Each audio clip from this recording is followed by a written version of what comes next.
ایک اور مسئلہ 5ویں نمبر پہ یہ دریافت کیا ہے کہ 4 رکعت سنت پڑھتے وقت آخری 2 رکعت میں سورت کا اضافہ کیا جائے یا نہ کیا جائے. دیکھیے 4 رکعتیں سنت کون سی پڑھ رہا ہے؟ بات تو یہ ہے 2 طرح کی ہیں.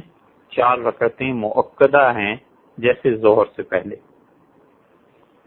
یا غیر مؤکدہ ہیں جیسے عصر سے پہلے اور عشاء سے پہلے.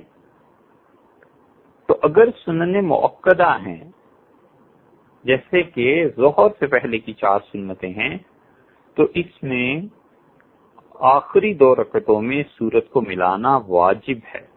ضم سورہ جسے کہتے ہیں سورت کو ملانا یہ واجب ہے. اور اگر غیر مؤکدہ سنتیں ہیں جیسے عصر سے پہلے اور عشاء سے پہلے، ان کا اچھا طریقہ یہ ہے کہ 2 رکعتوں کے بعد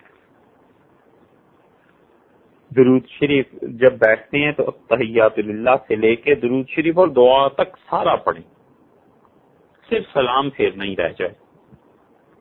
اور سلام پھیرے بغیر اٹھ کے کھڑے ہو جائیں اور سبحانک اللہم و بحمدک سے تیسری رکعت شروع کریں اور پھر تیسری اور چوتھی بھی مکمل کر کے جس طرح پہلی 2 رکعتیں پڑھی تھی اسی طرح یہ 2 پڑھنے کے بعد سلام پھیر دیا جائے. بہتر طریقہ یہ ہے سنت غیر مؤکدہ کا، اور اس میں بھی 4 نفل ہو گئے.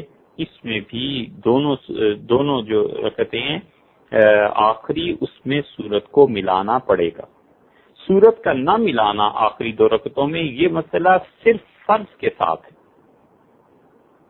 سنن مؤکدہ ہوں یا غیر مؤکدہ ہوں، دونوں صورتوں میں سورہ فاتحہ کے بعد سورت کا ملانا واجب ہے.